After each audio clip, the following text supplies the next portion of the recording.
to introduce yourselves in just one sentence, and then we're going to start our conversation. So there's a larger biography in the program, and I just want to use as much of this hour as possible to be in conversation. But let's just hear from you. What was your major when you were at Yale, and what do you do now?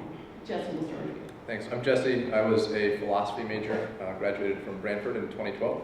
I live in Durham, North Carolina, and work on a magazine called Scalawag, focused on progressive Southern politics and culture.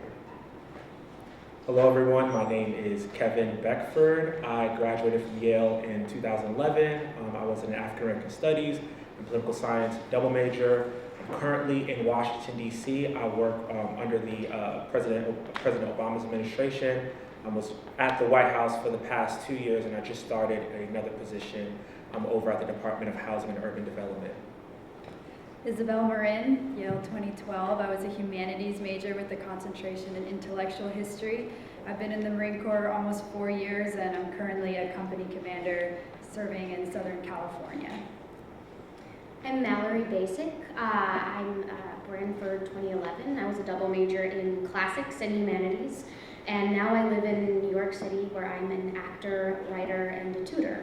Not always in that order. I am Tala Garagoslu. I graduated in 2006 with an architecture major specialized in history theory, and I came back for 3 more years at the architecture school, graduated in 2010, and I'm now a practicing architect based in London. Thanks. You are each of you very successful in your own ways, but I want to pick a little bit on Jesse and Mallory, because each of you in your biography highlighted some things you did to survive. Jesse, you talked about hustling PowerPoint slides, and Mallory, you talked a little bit about tutoring. So maybe, Mallory, let's start with you. You're pursuing an acting career and as a career as a writer. What forms of courage has it taken to pursue what is, especially at the beginning, quite an uncertain career? Certainly. I still don't think about it in terms of courage, but thank you. It's nice to hear that. I think the hardest thing to grapple with when you're pursuing a career either in the arts or in any other sort of profession that doesn't have a very clear sort of linear track, or even necessarily a strong correlation between talent and effort on one hand and success on the other. I think the hardest thing to deal with is your own ego, especially coming from Yale, and I would imagine everyone in this room has had their fair share of successes in their lives. When you're used to being rewarded, getting affirmations for your work, it's hard to start out in a career that really isn't necessarily going to appreciate you right off the bat, no matter what kind of work you're doing. So I'd say the courage has had to do with kind of getting over myself in that way, and trusting in what I'm doing, and having patience in what I'm doing. And the tutoring has been, at first was something that was not something I was ashamed of, but it was, I didn't want to talk about it, because it seemed like it was a mark of being unsuccessful in what I was trying to do, that I had to do something else in order to pay the bills. At this point, it's not something that it's something I'm happy to talk about, because it's opened up many different perspectives for me, and in addition to just giving me so much freedom to do exactly what it is that I want to be doing. Jesse? I don't think that I would accept the idea that it takes courage, at least for me, to be hustling PowerPoint slides, as you said. And to be clear about what I meant by that, so I was a consultant at BCG before I started working on Scalawag, and I was able to take a lot of the skills I learned at BCG, and those turned out to be relatively useful to companies and nonprofits and other organizations that want folks who know how to make PowerPoint decks, we call them, that speak well and that do their work for them well and look good. And that's been an asset as I've turned to do other things and to spend my time and effort primarily thinking of myself as mostly not somebody who actually works on PowerPoint slides, but rather a journalist, or at least somebody who creates space where journalists can work. I'm grateful for that capacity, and I think it's very similar, Mallory, to what you were saying, in the sense that, you know, because you went to Yale and had the education that you have here, you're in a position to actually teach people in tutoring in a real way, and you do bring value to the table when you do that. It's a way you're able to support yourself that you're using toward things that you care more about. And this feels similar to me, just I'm using a different skill set that I gained after school, which also has other ramifications. In terms of the courage thing, though, I think what you said about getting over your own ego is a really, really important thing to hear. It's something that I'm certainly still working on in the work that I'm doing at Scalawag, and thinking about, well, you know, just because we have a bunch of smart people, most of whom are much smarter than I am, working on it, doesn't mean that you automatically get some kind of recognition or deference, and you actually have to go out and earn that through the work, and recognize that, as you said, the relationship between effort and payoff is not necessarily linear. The other kind of courage that I think you will all find valuable as you leave Yale is the courage to disassociate yourself from the need for institutional prestige as a marker of the worth of the work that you're doing. And that's much easier said than done, and is a struggle that I'm still working on, and I watch a lot of my friends working on too. So I just want to put that in the conversation as well. No, those are exactly the forms of courage that I think we need to kind of have in the air in this discussion of how you make a living in doing the things that you really love and are committed to, and how you go forward in that way. Kevin, I want to ask you about your path after graduation, because you've done lots of different things. And as we were chatting earlier, Kevin noted that he's thinking about doing a PhD, and yet not bringing it to work in a classic sort of professor's life and career. So could you talk about both your past decisions and now kind of what you're thinking will come next? Yes, gladly. So I would say that in my senior year, I came to the realization that I probably wouldn't be the type to stay at a single job for decades upon decades. I am someone who likes to travel, I like challenges, I like different things. So just learning and recognizing that in myself kind of set the stage for me to really, I guess, try a bunch of different things in the past 5 years. One thing that I am committed to, that I know for certain, is that my purpose in life is embedded in bringing about access, equity, and Black liberation. I knew that that would be my passion, and I knew that was my passion in life, and moving forward in whatever I did, that I would be carrying that purpose. So as I took different turns, that would always be the reoccurring theme. And so after undergrad, I went to the University of Cambridge, did a master's in African Studies that was guided by that purpose, by that sense of purpose, rather. I wanted to learn more about and really invest a little bit more academically into particularly Black diasporic study, and just seeing how folk across different landscapes, were able to be in touch with each other. And then from there, the different paths, different things I did, from consulting. I consulted at McKinsey for a little time. I was a teacher. And all of those things, I kind of brought like that purpose back into the work. So whenever in the classroom, I was a history teacher, and I was, I tried my best to empower the students and make sure that, that it wasn't just me being transmitting information to them, right? But bringing them making them actually at the center of the classroom, making them at the center of their educational experience. When I was at McKinsey, it was, I took a lot of projects that were oriented to education and social justice whenever I could. So I say that to say, whatever you do, know that it is very possible to really take what you think could be your purpose and embed that into the work. I think that's something that gets a little easier as you go, as time progresses, and I think, as a newbie, sometimes in a field, I suppose it becomes challenging, but just recognize that you can create space, and you can create opportunities for you to do what you're passionate about. I believe in whatever you do. So in that, and working for the administration, and kind of, again, having that, that sense of purpose, I've learned that I want to learn more. I want to learn more, I want to grow more. I know that I want to get a PhD. I think a lot of times folk think that the PhD is, if you do a PhD, you're definitely going to be in the classroom, you're definitely going to be, publishing and doing a lot of writing.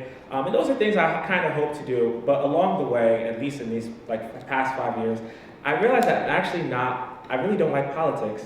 In the sense that I don't like to, I'm not one to politic or maneuver. I'm pretty direct and pretty straightforward. I know that about myself. And so I think that for me, I would probably have some challenges in the future navigating the academic landscape, right, with my particular politics and my particular, beliefs and agenda, what have you.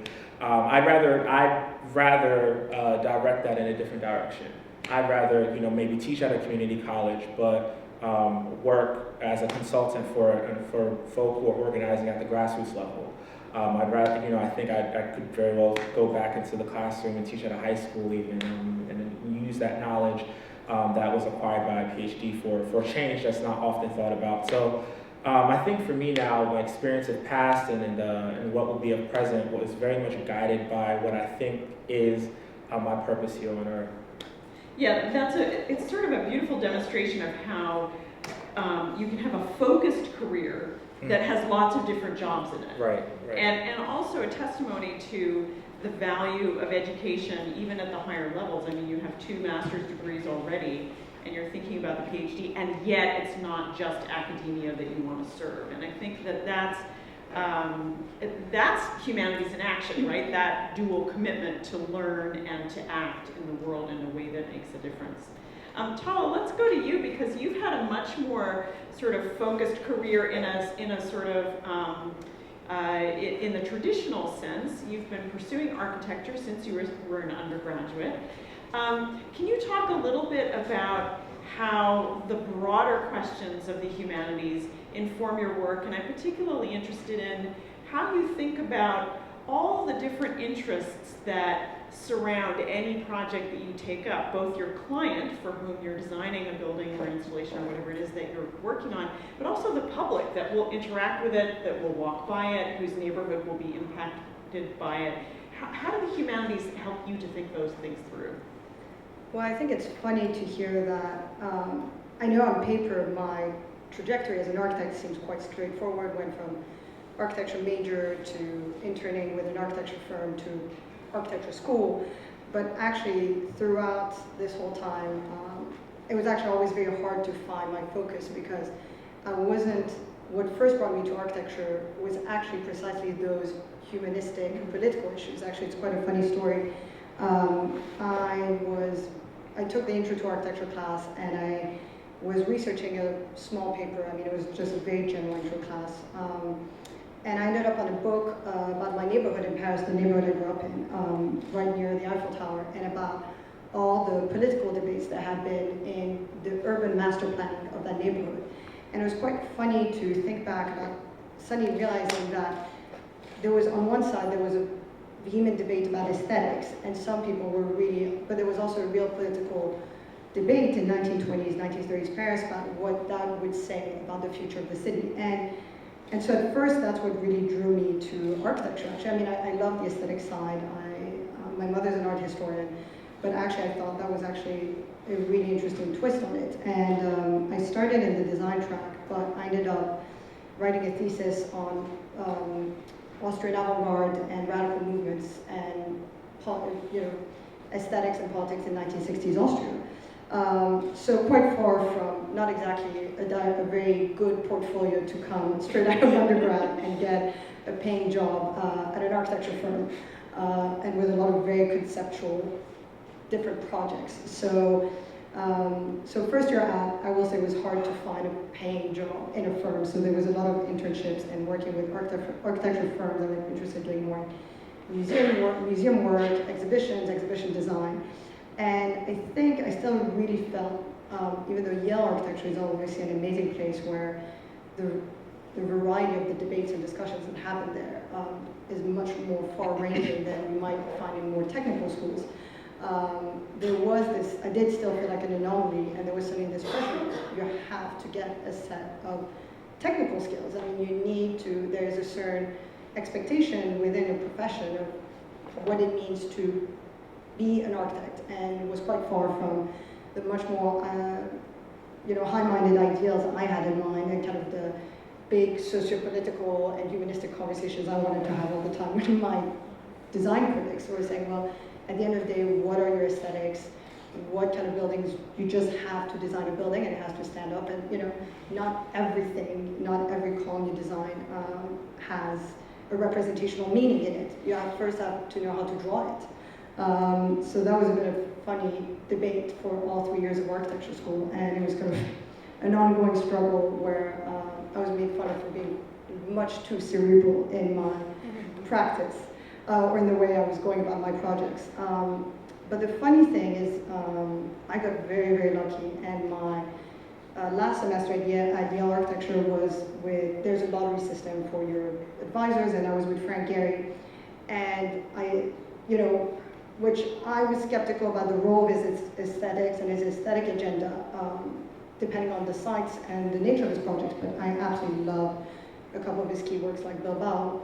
So I ended up in that studio, but out of all studios, I ended up with the most politically charged project to work on. So Frank had decided to give us as a hypothetical project the design of a concert hall in Istanbul, but not for any orchestra, for the orchestra that Daniel Barenboim and Edward Said had founded, called the West Eastern Divan, and fully paid for by Frank Gehry personally. He took our whole group of 10 to Istanbul and to meet Daniel Barenboim. I mean, it's really the kind of things dreams are made of. I mean, as far as I'm concerned. I mean, I really never thought during my 2.5 years of arguing endlessly about what kind of architect I would one day be with my critics, and the fact that I didn't draw as well compared to most of my classmates who had much more technical backgrounds and didn't have a liberal arts degree before that. Suddenly,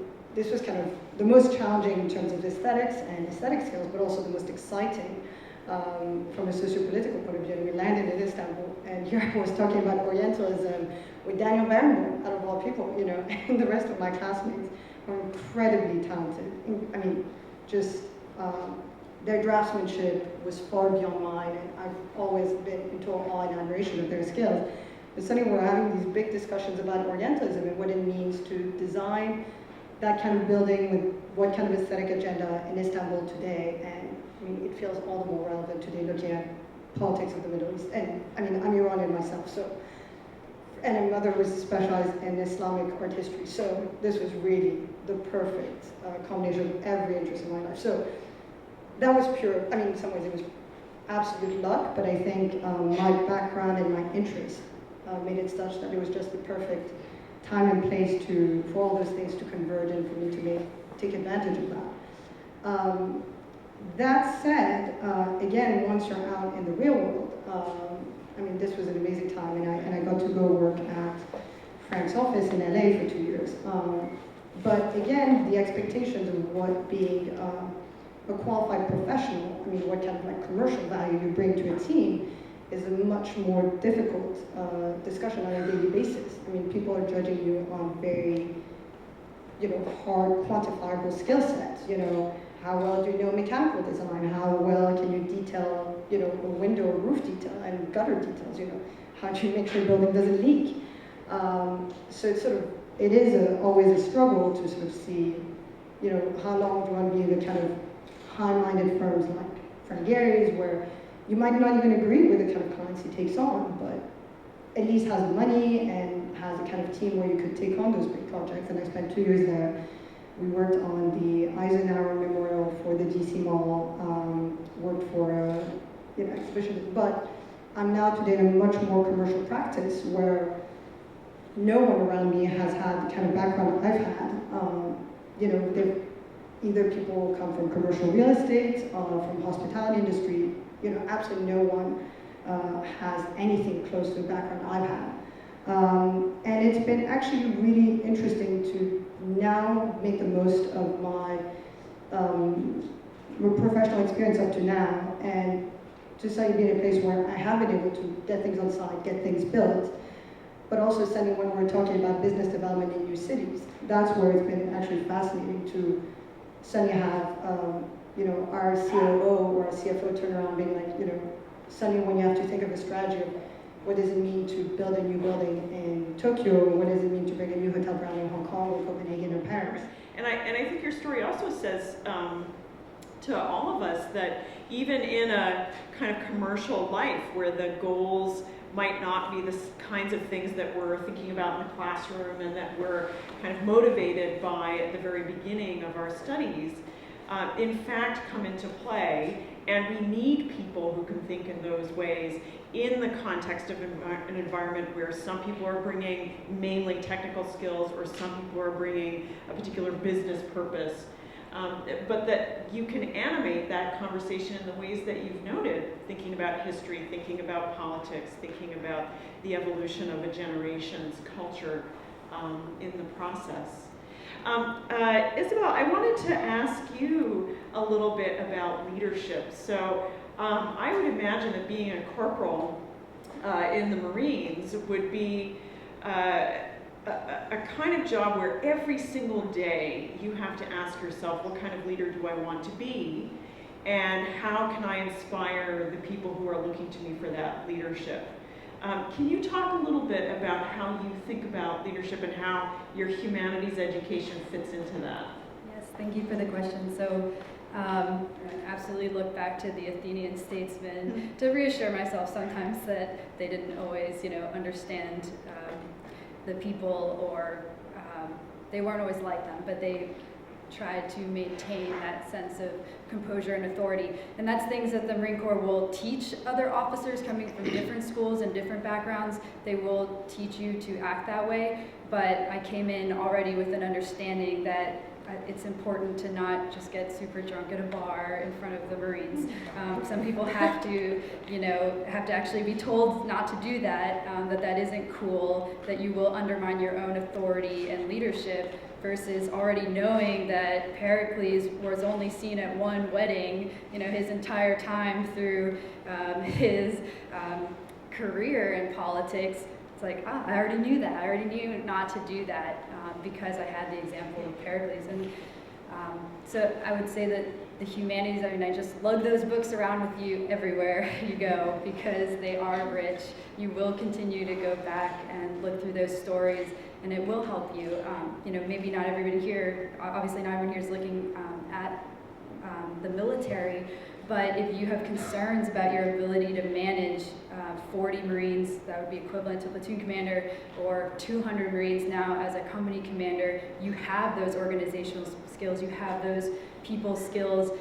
You will be able to learn Excel when there's more technical aspects of the job. You will learn PowerPoint along the way, but the most important thing is what do you bring to the table in your conduct? What do you bring to the table in terms of what you say, how you inspire the people below you? You have that leadership skill if you're combing through the classics. I want to throw out a question to the group, and anybody can answer this. I'm curious about a moment when you've either made a mistake or found yourself in a situation where you are really flummoxed about what to do. And can you tell us briefly how you navigated through that and what resources you drew on to help you to figure out what to do? I realized that I was now in competition with individuals who had spent 4 years studying in conservatory, and that the names of University of Michigan, Cincinnati, NYU were all going to mean a whole lot more in a room, not just because of the name, but because they had the technical skills. And as both Tala and Isabel were saying, that's one thing that you have to play catch up on if you are going into a field that requires those sort of hard technical skills. So when I moved to New York and I started auditioning, and I was very focused on, I knew it was very possible to catch up on all the technical stuff, but I was very focused on, going to voice lessons and going to singing and acting classes and going to dance classes and taking improv classes and reading all of the books on, not theater theory or theater history, but skills from acting teachers.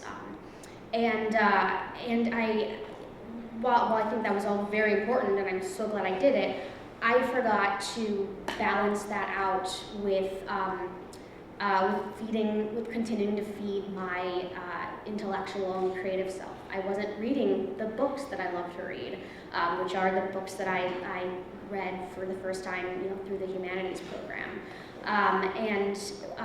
In my sort of haste to pick up all these technical skills, I forgot that the whole reason I'd gotten into it in the first place wasn't to have the skills, but was because of what I wanted to do with the skills, and that's what I remembered when I would carve out time to sit and read or take. I started doing the Yale Open courses, actually, beginning with Professor Hungerford's, and it was amazing how much, once I started carving out time to reconnect with those texts and those thinkers, how much everything in my life started moving more. I was a more creative person. I was doing better work. I was doing more. I was making more interesting choices in the work that I was doing. There's a book my brother just gave me. It's called Flow, and I actually only thumbed through it. And so I'm really not in a great place to summarize his thesis, but it has to do with, he calls flow. I think it's something he actually ripped off from Aristotle. But when you're doing the activities in your life that make you the best version of yourself, you will be better at work, you'll be a better partner, you'll be a better friend. They have to be there. They have to be there to light that fire so you can be your best self in every aspect of their life.